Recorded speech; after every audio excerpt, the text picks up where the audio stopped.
ringrazio moltissimo i relatori presenti, il professor Denton, che è un luminare, voglio dire, australiano, ha interessi svariati, moltissime pubblicazioni, uno scienziato di grandissimo spessore, ed è veramente un grosso privilegio averlo qua.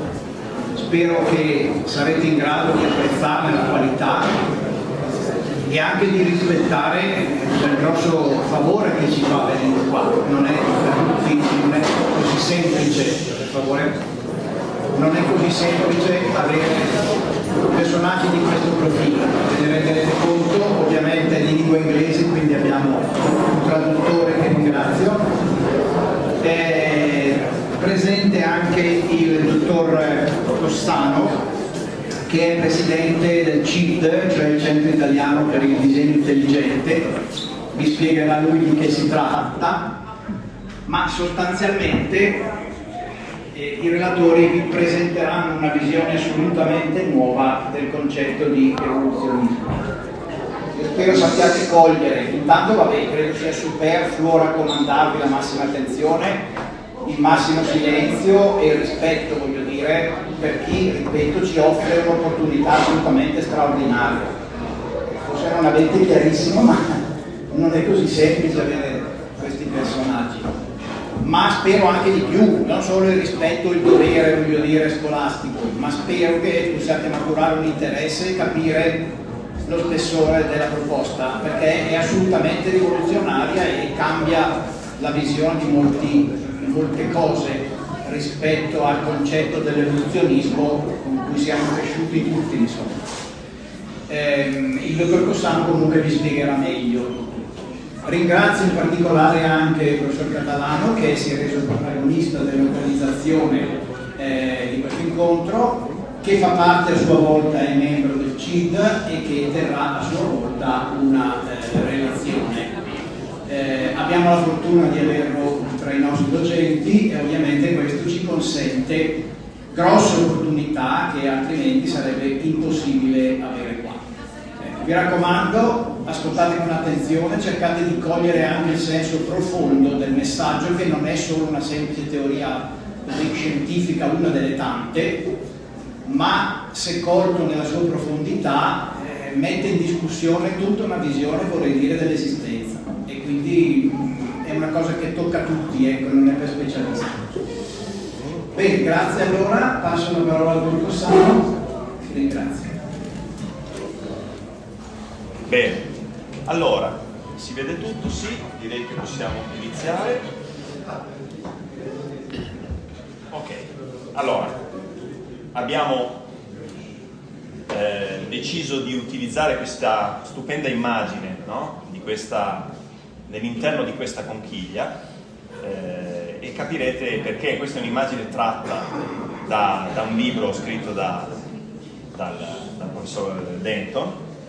E sicuramente, come prima cosa, vorrei ringraziare sicuramente l'istituto, la scuola secondaria di secondo grado, l'istituto tecnico aeronautico di Bergamo, Antonio Locatelli, il preside del professor Di Gimignani, che oggi purtroppo non ha partecipato ma è stato dovutamente, adeguatamente e gentilmente sostituito, e quindi insomma direi un breve applauso per la scuola.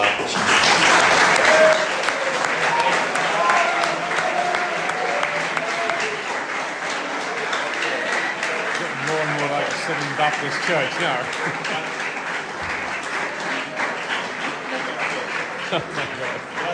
Grazie per la brevità. Allora, Michael Denton, qualcuno di voi già lo conosce, è già stato qui l'anno scorso, ha sicuramente una lunga storia accademica, è un vero e proprio accademico. Nice picture. Okay. Ha un dottorato in medicina a Bristol, ha un dottorato di ricerca in biochimica al King's College di Londra, è senior fellow presso il Center for Science and Culture del Discovery Institute, che è un think tank americano statunitense basato a Seattle, che promuove appunto vari argomenti, non solo dal punto di vista scientifico, ma anche umanistico, sociologico, eccetera, eccetera, e ha pubblicato veramente su tutto lo scibile accademico-scientifico, Nature, Biochemical Journal, Nature Genetics, eccetera, eccetera, eccetera. Sicuramente è uno scienziato vero perché non è solamente si vede sì, tutto a posto, okay. Non è solamente un accademico, ma ha anche fatto pratica sul campo. Infatti la sua ricerca negli anni 70 sui globuli rossi e negli anni 80 sulla genetica, in particolare il gene responsabile per le malattie ereditarie della retina, lo hanno portato a passare proprio sul campo mesi, per tantissimi anni, ha passato mesi in India e Pakistan per circa 20 anni, okay? Quindi ha messo proprio le mani in pasta dove ha potuto lavorare sulle malattie dell'occhio, le malattie genetiche, che poi furono anche applicate al famosissimo Mooresfield Eye Hospital di Londra, dove sono veramente all'avanguardia per le malattie dell'occhio.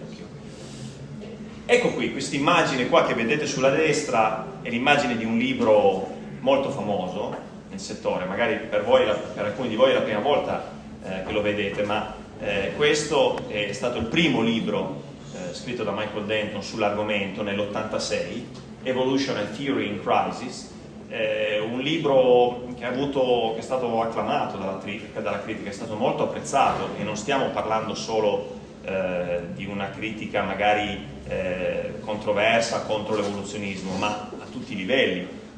Mi raccontava ieri sera che ha discusso di questo libro con nomi veramente altisonanti in Inghilterra, della biologia, della fisica, eccetera, e semplicemente ha fatto un elenco di quelle che erano le gravi crepe delle fondamenta del darwinismo in varie aree, come l'omologia, la paleontologia e la biologia molecolare, ma con un senso costruttivo, non critico, distruttivo per demolire, per cercare di evidenziare queste cose e fare in modo che fossero portate all'attenzione.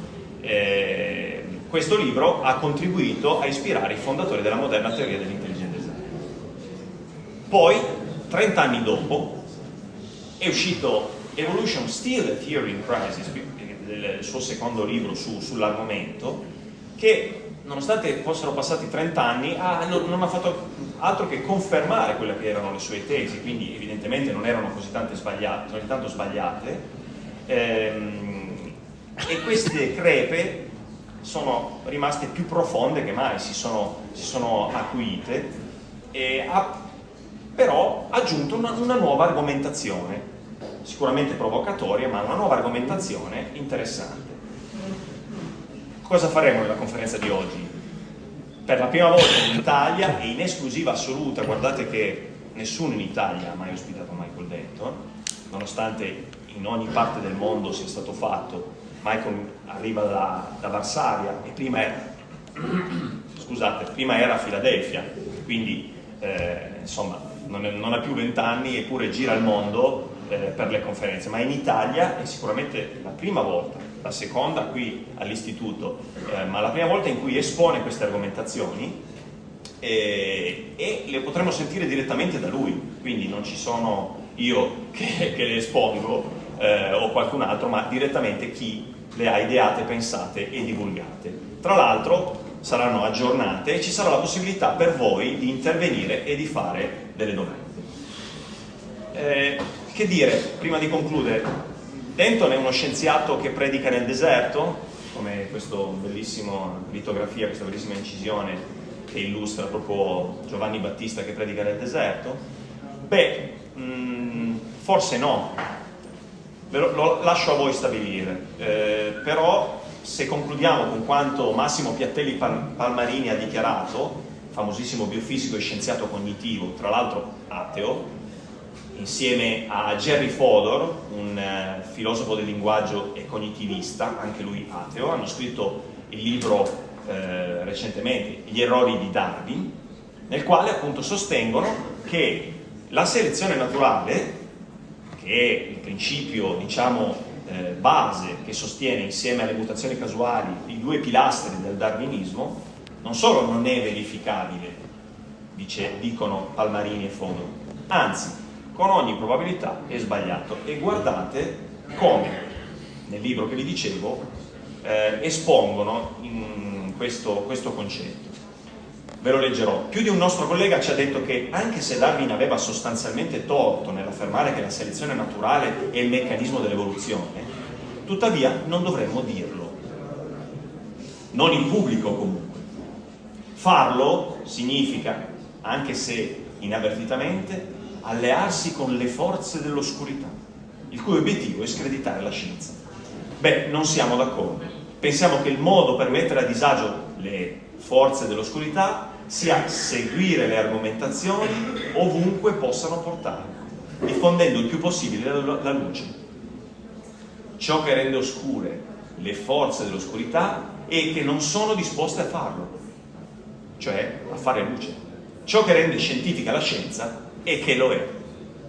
Quale potrebbe essere uno dei migliori argomenti per introdurre Michael Denton, in modo che ci si possa concentrare avendo chiara la questione molto importante, parlando di selezione naturale, quello dei numeri in gioco. Beh, il professor Catalano lo conosciamo, lo conoscete, professore di fisica in questo istituto, è stato professore di ottica all'Università degli Studi di Padova, quindi voglio dire, certo livello, l'Università degli Studi del Molise, preside, direttore e professore di fisica, matematica, ottica e optometria presso vari istituti tecnici e professionali, sia pubblici che privati. Consulente scientifico, anche lui ha messo le mani in pasta sul campo, è responsabile progettazione e controllo qualità sistemi ottici e optomeccanici, magari queste cose non le sapevate neanche del vostro professore. Collaboratore dell'Osservatorio Astrofisico di Arcetri e di Firenze e anche di varie società e aziende nel settore ottico di fama, italiana e internazionale. Una volta mi ha raccontato, sì, in questo periodo non possiamo sentirci perché devo andare in Oriente. Ho detto, ma dove vai? Devo presentare, insomma, lui si sminuisce sempre, ma in realtà è stato relatore scientifico in congressi e seminari e corsi di formazione nazionali e internazionali su ottica, fisica, radiometria, datazione anche e altro. No, diciamo le cose che vanno detto. E poi 45 pubblicazioni e 4 testi di riferimento su ottica, saggi scientifici, culturali, sui temi anche che riguardano la datazione, l'evoluzione e la teoria. Direi...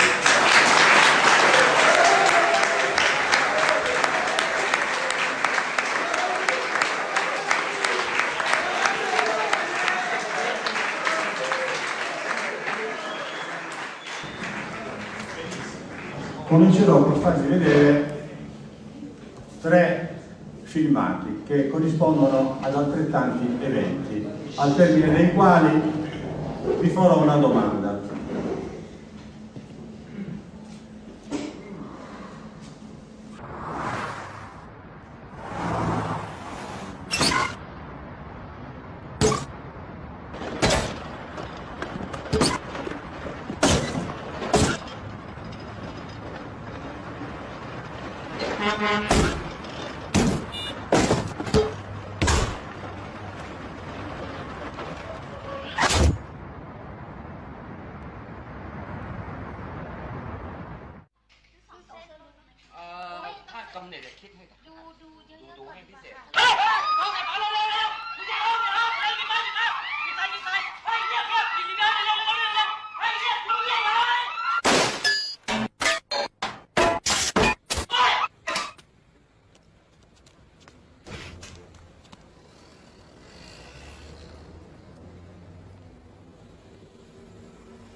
Allora, secondo voi, ma rispondete nella vostra mente, datevi una risposta. La domanda la faccio, ma secondo voi questi eventi sono dei videomontaggi o sono degli eventi che si sono verificati così come li avete visti? Questa è la domanda. Poi voi mi date la risposta e riprenderemo la questione dopo. Ciascuno però ha già dato la propria risposta. Videomontaggio con fatto realmente accaduto? Quale che sia stata la vostra risposta, come avete visto in sovraimpressione, la probabilità che un evento del genere possa accadere è fissata da chi l'ha calcolata, non so onestamente come abbia fatto, a una volta su 10 milioni. Quindi se 10 milioni di volte una macchina perde una ruota, può capitare una volta su 10 milioni che la ruota si rimetta a posto da sé nel modo in cui avete visto. Se un ladro entra in un negozio e irrompe, tenta una rapina, può capitare una volta su 10 milioni che le traiettorie del proiettile vadano a finire sul piede. Può capitare una volta su 10 milioni che un tornado, devastando una villa, possa rimetterla a posto. Quindi il concetto di probabilità è implicato nella risposta che voi avete dato. Qui mi piace richiamare il concetto di probabilità, non è complicato. Quindi la probabilità è un numero compreso tra 0 e 1 che è dato dal rapporto tra il numero degli eventi favorevoli diviso il numero degli eventi possibili. Per esempio, lanciando un dado, la probabilità che esca un dato numero è 1 su 6, posto che 6 sono le facce di un dato. È chiaro, no? Bene, spero che non sia chiaro. Ma da qui al concetto di informazione contenuta in un evento aleatorio, il passo non è complesso. La pongo sotto forma di domanda: ma quanto è complicato? Quanto è complesso? Quanto è difficile che un evento possa avvenire? Dipende dalla sua complessità, scusate la ripetizione. Alla domanda quanto è complesso un evento, tale che posso pensare che sia avvenuto per caso oppure no, la teoria algoritmica dell'informazione dà una risposta in termini matematici. Cioè dipende dall'informazione che è contenuta nell'evento. Della serie, più l'evento è complesso, più contiene informazione, meno probabile è che avvenga. Vi fila il discorso? Sì?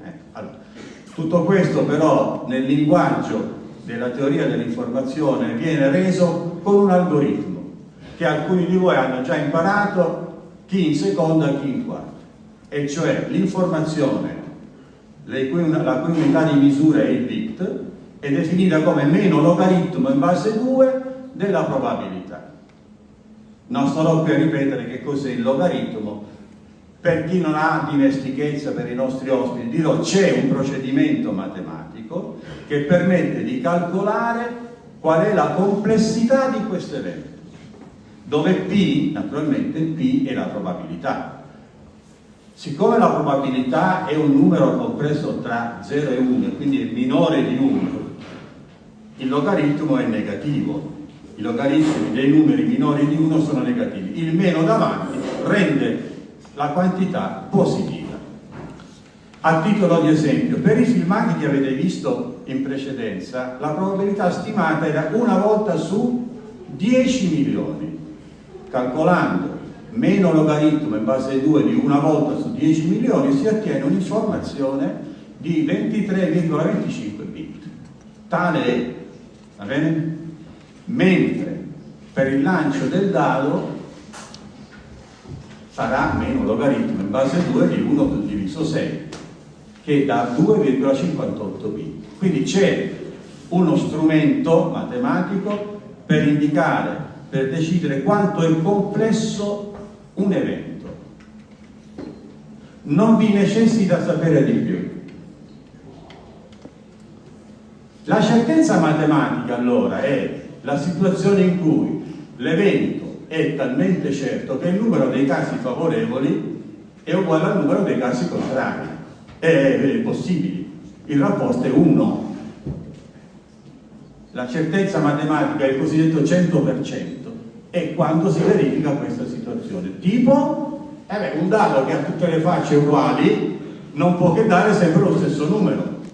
E a titolo proprio di non verifica, ma di ulteriore chiarimento, meno logaritmo in base 2 di P è meno logaritmo in base 2 di 1, che dà 0. Che significa non ho bisogno di alcuna informazione per sapere qual è il numero che uscirà, la faccia che uscirà. Non ho bisogno di informazioni, perché so già comunque che il risultato è sempre quello. Quindi informazione contenuta in questo evento, 0. Ci spostiamo in tribunale. Al processo per l'omicidio di Chiara Gambirasio, il fatto di sangue si è verificato nel 2010, ma il processo è stato celebrato dal 2015 al 2018. L'imputato era Massimo Bossetti. Il pubblico ministero, Letizia Ruggeri, riferisce quanto ha affermato il professor Carlo Previdere dell'Università di Pavia, che è stato incaricato di fare le analisi comparative tra il DNA di Ignoto 1, trovato sulle mutandine di Chiara, la vittima, e quello di Massimo Bossetti, l'imputato. Ebbene, il professor Previdere stabilisce che in una terra abitata da 7 miliardi di persone ci vorrebbero 330 milioni di miliardi di terre per trovare un DNA uguale a quello di Massimo Bossetti. Quindi quanto sarebbe stato difficile per l'imputato dimostrare che ci poteva essere un DNA uguale al suo e liberarsi quindi dal capo di imputazione. Stiamo parlando solo di questioni probabilistiche, lasciando da parte tutte le altre dinamiche, per carità. Ebbene, basterà fare il calcolo. 330 milioni di miliardi di terre a 7 miliardi di terre abitanti l'una, il calcolo è già lì, sono circa 2 per 10 alla 27esima. E quindi la probabilità è 1 fratto 2 per 10 alla 27esima. L'informazione contenuta in questo evento è di 90 bit circa, 90 bit.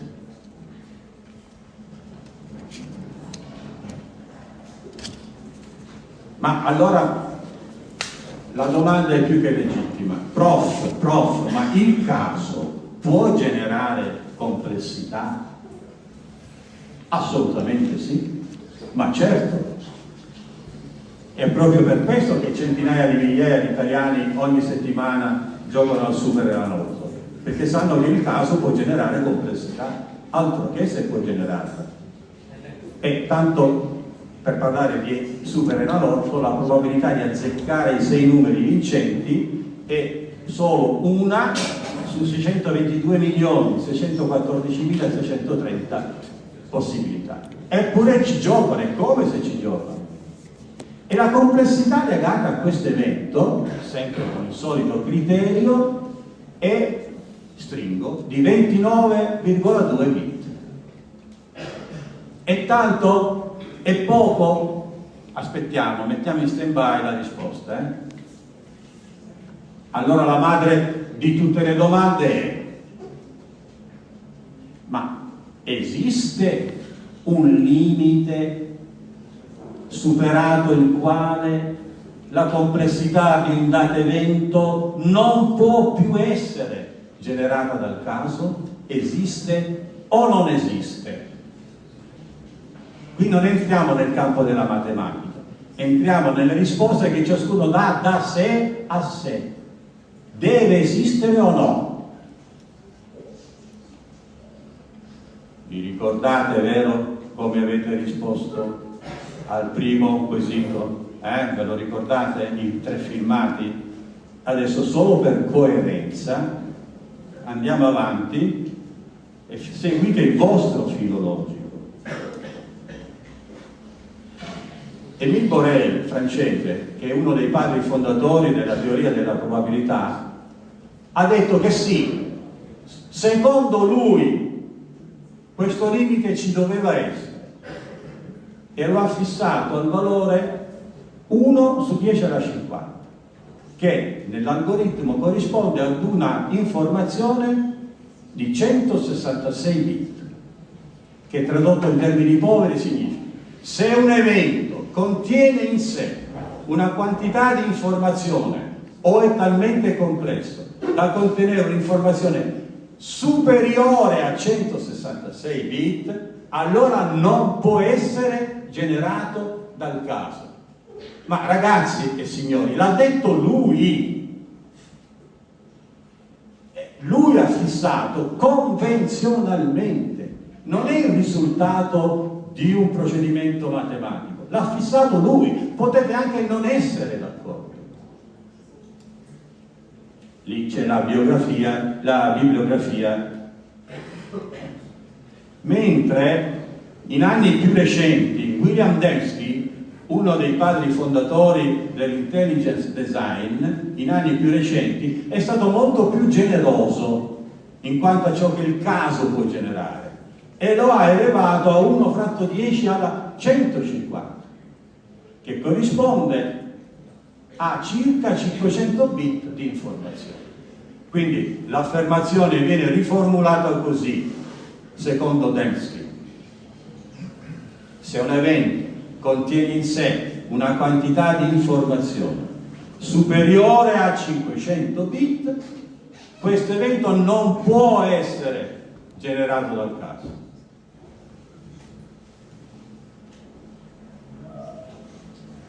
Ci trasferiamo adesso nel regno della biologia e ci poniamo la domanda: non una cellula, ma un componente, una proteina come l'emoglobina, che è una delle proteine più ubiquitarie che ci sono in biologia, è costituita da 539 aminoacidi. La struttura dell'emoglobina l'ha scoperta Perut nel 1959 e per questo ha ottenuto il premio Nobel. 539 aminoacidi, in parte a destra una collamina, la vedete, di 539 perline. Ragazzi, si fa presto a dire 539 perline, perché per fare una proteina come l'emoglobina occorre rispettare questi criteri. Primo, gli aminoacidi devono essere tutti appartenenti a una famiglia scelta, 21. Devono essere chirali, cioè la sua struttura geometrica non deve essere sovrapponibile con la sua immagine speculare. Poi le perline devono essere agganciate in modo che all'uncino di un amminoacido corrisponde l'occhiello dell'altra per l'aggancio, e poi nella esatta sequenza. Per farla breve, c'è chi ha già calcolato qual è la probabilità che nel mare magnum del brodo primordiale, o dove volete voi, il caso possa avere realizzato una proteina come l'emoglobina. La probabilità che si sia formata per caso è di 1 fratto 10 alla 863. Per favore tenete a mente gli ordini di grandezza con gli eventi che avete analizzato in precedenza, che corrisponde a circa 2867 bit. 2867 bit. Anche Dembski, no? Di fronte a questo avrebbe detto no, non ci siamo, ha posto il suo limite a 500, da 10 al fratto alla 150. Ok, vedo che mi state seguendo, anche perché poi vi faccio delle domande, chiaramente. Però qualcuno potrebbe dire: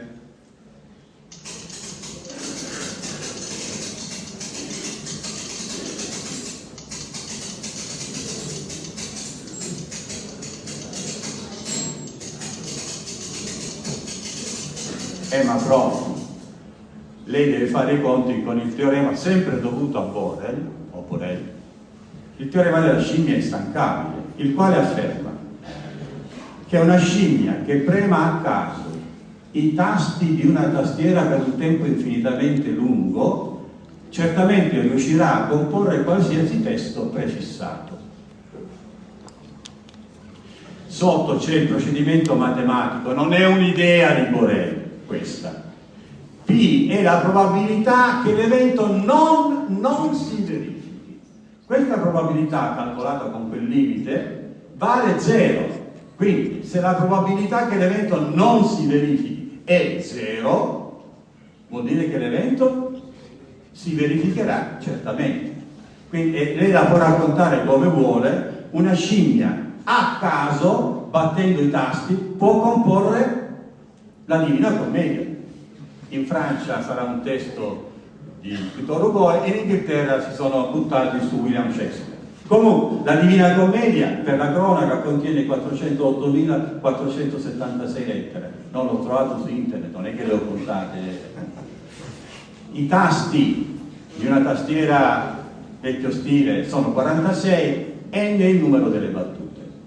Quindi, prof, come la mettiamo? Se è la scimmia c'è un problema. Però questo problema non voglio rispondere io. Qual è il problema? Guarda, vi faccio leggere un'altra volta l'enunciato. Vediamo se siete stati attenti. Quello è l'enunciato.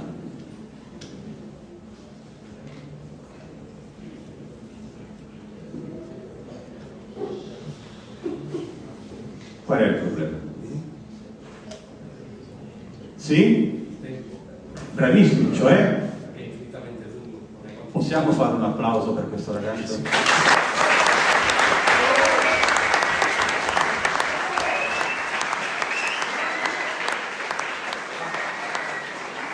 Ha intuito il problema, ma forse altri sono arrivati solo un secondo dopo. Cioè, ci vuole un tempo infinitamente lungo, infinito.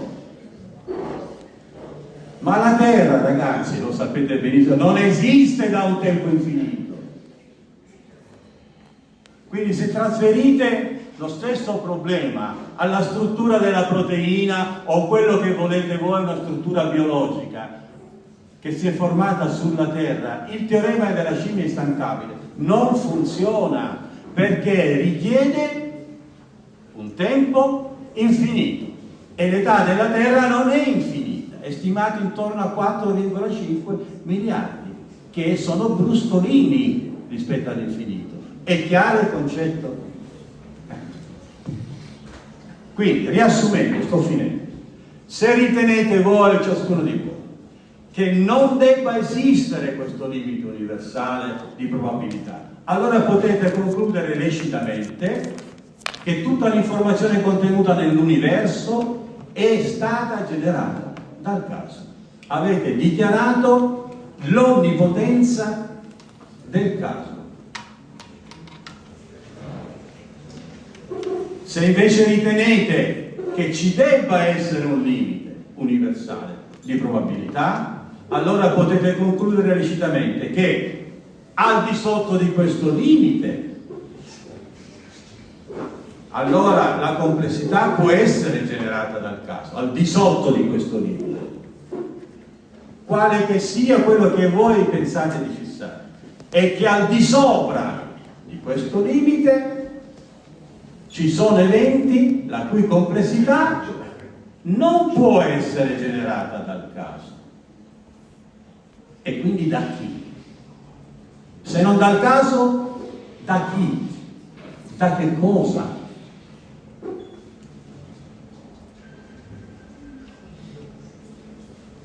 Vi lascio con una celebre citazione di Sherlock Holmes. Dopo aver eliminato l'impossibile, ciò che resta, per improbabile che sia, deve essere la verità. Grazie per l'ascolto, ragazzi.